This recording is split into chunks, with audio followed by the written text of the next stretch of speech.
BPSC के notification का हम सभी को काफी दिनों से इंतजार था और फाइनली ऑफिशियल नोटिफिकेशन बीपीएससी की आ गई है। नंबर ऑफ सीट्स की बात करें तो 1230 है, जो कि काफी अच्छी है।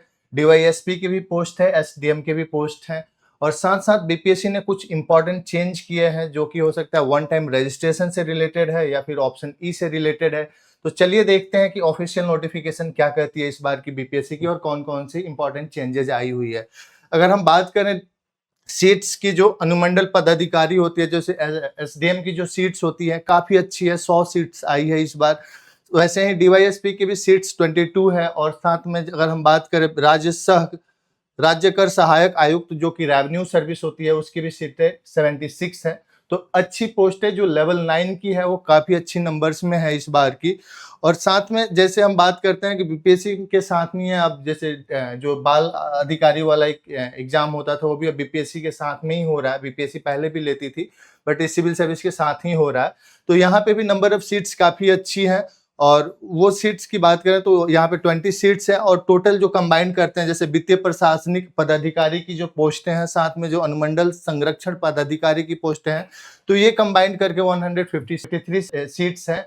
और इसके लिए आपको एक चीज ध्यान रखना होगा, जो हम आगे डिस्कस भी करेंगे, कि कुछ स्पेसिफिक क्राइटेरिया है जिसको आपको फुलफिल करना होगा in order to fill these forms, जो सारणी बी में है। उसके साथ साथ अगर हम बात करें तो यहाँ पे बीपीएससी ने एक चीजें क्लियर कर दी है कि जो नंबर ऑफ सीट्स है हम बढ़ा सकते हैं as per the demand of different departments. जैसे ही रिक्वायरमेंट आएगी हम एग्जाम से पहले, प्रीलिम्स एग्जाम से पहले नंबर ऑफ सीट्स को बढ़ा सकते हैं।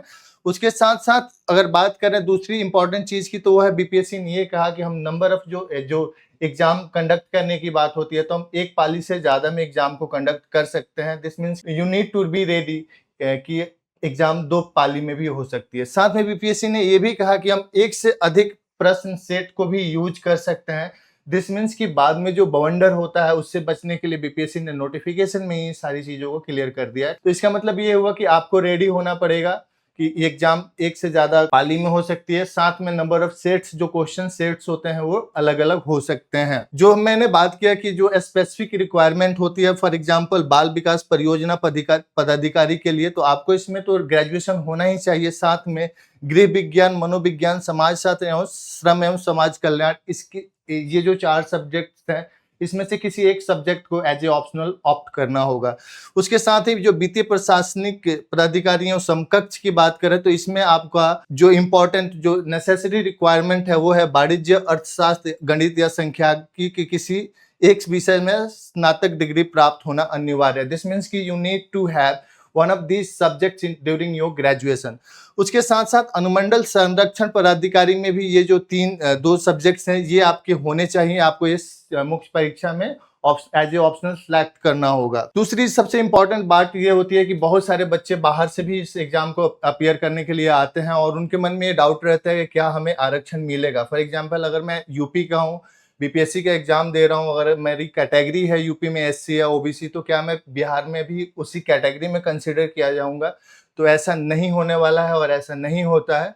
सिर्फ आरक्षण का लाभ उन्हीं विद्यार्थियों को मिलेगा जो बिहार के मूल निवासी हैं और जिनके पास बिहार का डोमिसाइल है। उसके साथ साथ जो विभिन्न रिक्वायरमेंट होती है, जैसे कि अगर आप आरक्षण को क्लेम कर रहे हैं तो उसके साथ साथ जो सर्टिफिकेट आपको सबमिट करना होगा वो सारी डिटेल दी हुई है यहाँ पे। उसके बाद महिलाओं की जो आरक्षण की बात करते हैं, तो जो बिहार की लेडीज होंगी, बिहार की जो लड़कियां होंगी, उनके लिए 35% का आरक्षण है इस एग्जाम में नंबर ऑफ सीट्स में। तो जो 1230 सीट्स हैं उसमें 35% रिजर्व्ड है for the ladies of the Bihar, for the girls of the Bihar. उसके साथ साथ उम्र सीमा की हम बात करें तो डिफरेंट एग्जाम्स हैं, तो डिफरेंट एग्जाम्स के लिए न्यूनतम जो उम्र सीमा है उसकी डिफरेंट क्राइटेरिया, डिफरेंट डिमांड्स है। उसको हाईलाइट किया है बीपीएससी ने यहाँ की न्यूनतम जो आपका उम्र होना चाहिए 2021 22 होना चाहिए अलग अलग एग्जाम्स के लिए। However there is no change it with respect to the higher age. This means कि जनरल कैटेगरी के हैं आप तो 37 ईयर तक ही आपका एज वैलिड है, 37 ईयर तक ही आप इस एग्जाम को अपीयर कर सकते हैं। उसके बाद से जो छूट मिलती है अलग अलग कैटेगरी के कैंडिडेट्स को, वो अकॉर्डिंगली ही दी गई है इस बार भी। उसके बाद अगर हम इम्पोर्टेंट की बात करें तो शारीरिक क्षमता, तो आपको पता होगा कि जो डीवाईएसपी की जो पोस्ट होती है उसके लिए सब कुछ अलग डिमांड होती है हाइट के कंसिडरेशन में।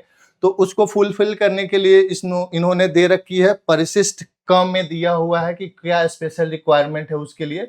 बाकी if you are fit and fine तो बाकी पोस्टों के लिए आप एलिजिबल है। But however you need to keep one thing in mind कि if you are considering the DYSP there is a special criteria related to height, जो हम आगे देखेंगे। उसके साथ साथ यहाँ पे एक इंपॉर्टेंट चीज है जो आपको जानना काफी इंपॉर्टेंट है, जो परीक्षा शुल्क होता है, जो हम एग्जामिनेशन फी की बात करते हैं। तो इन जनरल जैसे कि यहाँ पे 4 अलग अलग जो पोस्ट हैं उसको फुलफिल किया जा रहा है इस एग्जाम में। तो अगर आप सिर्फ बीपीएससी में जो एडमिनिस्ट्रेटिव पोस्ट है उसकी बात करें तो इन जनरल बात करें तो 100 रुपया है परीक्षा शुल्क। हाउएवर अगर आप सिविल सर्विस के साथ साथ आप जो इसका बाल प्राधिकरण वाला पोस्ट है या बाकी की जो 2 पोस्ट हैं उसको भी फिल करते हैं एक साथ ही, दिस मीन्स कि you will have to multiply the number of, जैसे मान लो कि आपने यहाँ पे दे रखा है कि आप बीपीएससी का सिविल के लिए भी भर रहे हो, साथ में जो बाल प्राधिकरण का जो पोस्ट है उसके लिए भी भर रहे हैं, तो दिस मीन्स कि 100 + 100 आपको 200 रुपये एग्जामिनेशन फी देना होगा। उसके साथ साथ जो 2 और पोस्ट है अगर आप उसको भी भर रहे हो तो आपको 400 रुपये एग्जामिनेशन फी देना होगा। तो ये चीज क्लियर होनी चाहिए। दूसरा यहाँ पे इंपॉर्टेंट ये चीज है कि अगर आप आधार संख्या अंकित नहीं करते हो during the filling of your form और आपका जो वेरिफिकेशन हो रहा है बायोमेट्रिक वेरिफिकेशन सेंटर पे हो रहा है, in that case you will have to pay extra 200 rupees at the centre. तो ये चीज ध्यान में रखें, काफी इंपॉर्टेंट है। आपको आधार नंबर देना होगा, आधार के थ्रू ही फॉर्म को भरे, otherwise you will have to pay extra 200 rupees at the centre. अगर आप चारों पोस्टों के लिए भर रहे हो तो दिस मीन्स कि आपको 800 रुपया एक्स्ट्रा देना होगा सेंटर पे। तो ये काफी इंपॉर्टेंट चीज है जो आपको जानना चाहिए। उसके साथ साथ अब ऑप्शन ई की बात करते हैं। अभी तक क्या हो रहा था कि हमने ऑप्शन ई भी देखा, ABCD भी देखा, बट पहले क्या था कि हमारे पास ये ऑटोनॉमी होती थी, हमारे पास ये राइट होता था कि हम अगर हमको लगता है कि नहीं मेरे को क्वेश्चन नहीं आ रहा है तो हम क्वेश्चन अटेम्प्ट नहीं करेंगे। दिस मीन्स कि you don't have to fill anything in the OMR sheet. But इस बार से चेंजेस क्या है कि जो 5 ऑप्शंस दिए हैं ABCDE, आपको कोई एक ना एक सिलेक्ट करना होगा। अगर आप सिलेक्ट नहीं कर रहे हो दिस मीन्स कि that will be counted as negative, और 1/3 जो नेगेटिव मार्किंग है तो 1/3 आपके मार्क्स को डिडक्ट कर लिया जाएगा। तो दिस मीन्स कि आपके पास अब ऑप्शन नहीं है, you will have to select any one of the 5 given options in the exam. आपको OMR शीट में भरना ही होगा, otherwise you will end up losing 1/3 of your marks, जो एक क्वेश्चन क्या होता है। नेगेटिव मार्किंग की बात करें तो पहले की तरह ही 1/3 है नेगेटिव मार्किंग है एग्जाम में। तो ये चीजें हैं, और साथ में अगर हम बात करें और भी सारी चीजों की, तो इन्होंने ये किया है कि जो number of candidates that will be selected for the mains examination that will be 10 times of the number of vacancy.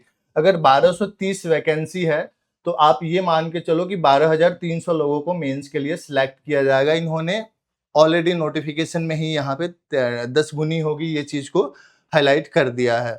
उसके बाद जो सिलेबस की बात करें, सिलेबस भी काफी इंपॉर्टेंट हो जाता है।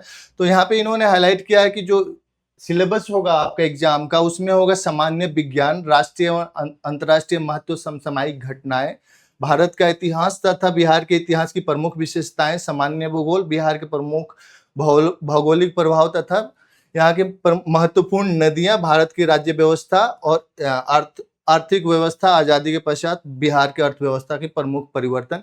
तो ये आपका मेजर जो होगा प्रीलिम्स का, ये आपका सिलेबस होगा जो इन्होंने दिया हुआ है और हाईलाइट किया हुआ है।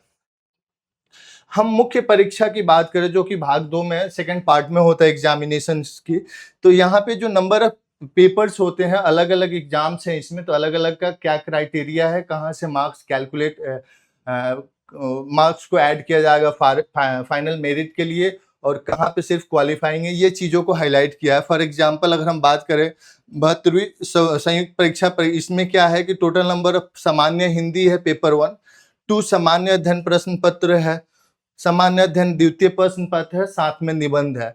तो ये जो पहला सामान्य हिंदी है ये क्वालिफाइंग इन नेचर है, बट जो बाकी के 3 सब्जेक्ट्स हैं जिसके 300 मार्क्स हैं जो कि काउंट किए जाएंगे फाइनल मेरिट के लिए।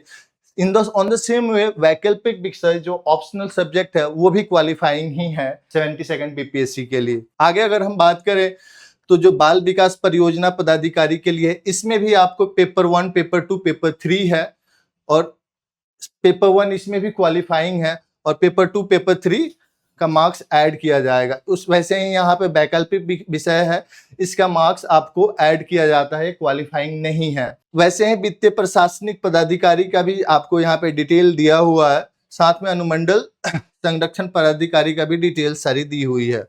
इसके बाद से हम बात करते हैं कि जो 900 नंबर की आपके मेंस का एग्जामिनेशन होता है, then after there will be 120 marks personality test also, जो साक्षात्कार होता है वो 120 नंबर के होते हैं और मेगा सूची जो बनती है वो 10 से 20 अंकों पे बनती है। 900 मार्क्स हो गए आपके मेंस के plus 120 marks of the interview, तो टोटल मिला के 10 से 20 नंबर्स पे आपका मेगा सूची बनता है बीपीएससी में।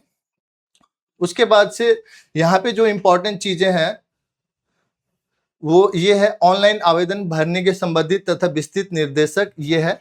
जैसे कि एग्जामिनेशन फॉर्म आप कब से भर सकते हैं, तो ये 7th of this month, 7th of May से शुरू हो रहा है और 31st ऑफ मई तक विंडो ओपन रहेगा, आप फॉर्म भर सकते हैं। प्लीज डिले ना करें, बहुत सारे लोगों ने पिछले बार फॉर्म नहीं भर पाए थे, बाद में उन्होंने प्रोटेस्ट भी किया, उसका कोई फायदा नहीं होता।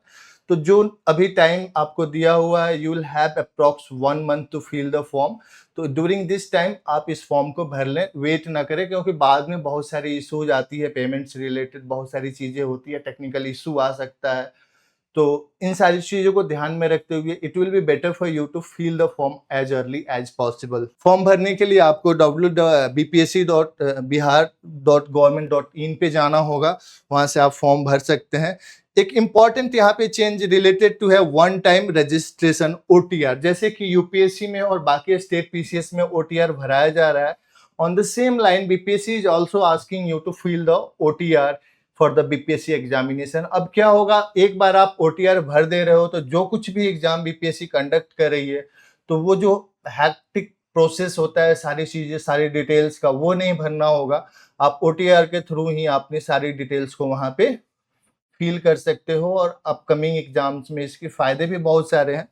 तो OTR फॉर्म भरने के लिए आपको क्या चाहिए, आप न्यू रजिस्टर्ड बटन पे क्लिक करेंगे, वहां से OTR खुल जाता है। आपको एक वैलिड मोबाइल नंबर चाहिए, वैलिड ईमेल आईडी चाहिए, साथ में एक से अधिक OTR पंजीकरण की अनुमति नहीं है। Keep one thing in mind कि if you are filling the OTR तो यहाँ पे गलती ना हो, क्योंकि एक से ज्यादा भरने की अनुमति नहीं है। दिस मीन्स कि इसके अगर आप एक से ज्यादा भर रहे हो तो आपका एप्लीकेशन डिनाई कर दिया जाएगा, अस्वीकृत हो जाएगा। तो ये चीज आप ध्यान में रखें। जिन लोगों ने पूर्व में अगर OTR बना रखा है, उन्हें भी नए सिरे से इस OTR पे रजिस्टर करना होगा, because this will be counted as a fundamental OTR of the BPSC। तो ये चीज भी ध्यान में रखें। Instruction for DigiLocker accounts, आप OTR भरने के लिए डिजी लॉकर का भी यूज कर सकते हैं। अगर आप चाहते हैं कि नहीं बिना डिजी लॉकर के हम भरना चाहते हैं, तो उसकी भी ऑप्शंस है यहाँ पे, ठीक है। उसके साथ से जो मतलब प्रोफाइल क्रिएट किया जाता है, फॉर्म भरते हैं, उसके रिगार्डिंग क्या डिटेल्स चाहिए, वो सारी चीजें भी इन्होंने दे रखा है। स्टेप 1 में you will have to fill your personal details. Step 2 में आपको एड्रेस से रिलेटेड चीजों को भरना होगा। स्टेप 3 में अन्य जानकारियां हैं, जैसे कि आपका कोई आपराधिक बैकग्राउंड वगैरह से रिलेटेड चीजें। योग्यता है वो स्टेप 4 में है। एक्सपीरियंस है अगर कोई तो स्टेप 5 में आपका भरना होगा। फोटो हस्ताक्षर आपका जो होगा वो लास्ट इसका जो स्टेप 6 है ये होगा। नोट यहाँ पे एक चीज इन्होंने हाईलाइट किया है कि लॉक एक प्रोफाइल पर क्लिक करने के बाद, प्रोफाइल लॉक होने के बाद ही आवेदन को एक्टिव एडवर्टाइजमेंट के लिए न्यू एडवर्टाइजमेंट टैब के अंदर दिखेगा। उसके साथ साथ प्रोफाइल लॉक होने के बाद अगर आप किसी विज्ञापन के लिए अप्लाई कर देते हैं तो उस विज्ञापन में दिए गए किसी भी प्रविष्टि डिटेल्स में कोई भी सुधार परिवर्तन नहीं होगा। दिस मीन्स कि once you are locking your profile, then after there will be no chance to make corrections. तो फॉर्म सावधानी से भरें। Instruction for the new application, कैसे आपका जो एप्लीकेशन टैब कैसे क्रिएट किया है, ऑनगोइंग एक्टिविटी एडवर्टाइजमेंट दिखेगा। तो ये सारी चीजें कैसे करनी है, इसके लिए टर्म्स एंड कंडीशन यहाँ पे दिया हुआ है। यहाँ पे फिर इन्होंने एक नोट दिया है, अगर अभ्यर्थी ने किसी भी विज्ञापन के लिए भुगतान किया हुआ है तो उनका प्रोफाइल लॉक रहेगा एवं उस विज्ञापन के फाइनल एप्लीकेशन सबमिट होने के बाद ही प्रोफाइल किसी प्रकार का परिवर्तन करने के लिए अनलॉक होगा। दिस मीन्स कि पेमेंट से रिलेटेड बीपीएससी काफी सख्त है। If you making payment final जो एप्लीकेशन सबमिट हो पेमेंट के बाद जो फाइनल सबमिशन होता है उसके बाद आपका प्रोफाइल लॉक कर दिया जाएगा, ये चीज इन्होंने बोली है। कैंसिल, अगर आप पेमेंट कैंसिल करते हो या एप्लीकेशन फॉर्म को कैंसिल करते हो तो पैसा नहीं मिलेगा, जेब से जो पैसा निकल गया वो दोबारा नहीं मिलेगा, इसलिए ध्यान से भरे फॉर्म, क्योंकि यहाँ पे रिकरेक्शंस की बहुत कम चांसेस दी हुई है बीपीएससी ने। अब यहाँ पे बात आती है माई अकाउंट टैब की से रिलेटेड भी यहाँ पे डिटेल्स दी हुई है। यदि किसी आवेदक को अपना पासवर्ड चेंज करना है तो later on you can change your password, उसके लिए डिटेल्स दे रखी है बीपीएससी ने यहाँ पे। उसके साथ साथ इन्होंने एक चीज और किया, हम बहुत बार गलती ये करते हैं कि फॉर्म तो भर देते हैं कि बट फाइनल सबमिशन के बाद प्रिंट नहीं निकालते हैं और फॉर्म अपने पास नहीं रखते हैं। तो लेटर स्टेज जो एग्जाम्स के होंगी उसमें ये आपके लिए बहुत इंपॉर्टेंट रोल प्ले करता है। तो जैसे ही आप फॉर्म फाइनल सबमिट करते हैं, keep one thing in mind कि आपको फॉर्म को प्रिंट करके सेव करके रखना है, because it will be required in the later stage of the examination. तो ये डिटेल है। उसके साथ साथ जैसे मैंने बात किया कि डीवाईएसपी की कुछ स्पेशल कंडीशंस होती हैं related to height, related to chest, related to eye sights, तो उसके लिए यहाँ पे डिटेल दिया हुआ है कि आपकी मिनिमम हाइट कितनी होनी चाहिए, अलग अलग क्राइटेरिया में कैसी होनी चाहिए, ये सारी डिटेल्स इन्होंने यहाँ पे दे रखा है। और यही है इस नोटिफिकेशन में जो मेजर चेंजेस है, अगर हम उसको समराइज करें तो उसमें ये है कि ऑप्शन ई अब चॉइस नहीं है, ये मैंडेटरी है, you will have to fill it. OTR आपको भरना होगा, आपको फॉर्म में जो करेक्शन रिकरेक्शन की गुंजाइश है ये नहीं है, आप ओटीआर एक ही बार भर सकते हो, दोबारा भरने की इसको जरूरत नहीं है और आपको अनुमति भी नहीं दी गई है। तो दीज आर द डिटेल्स।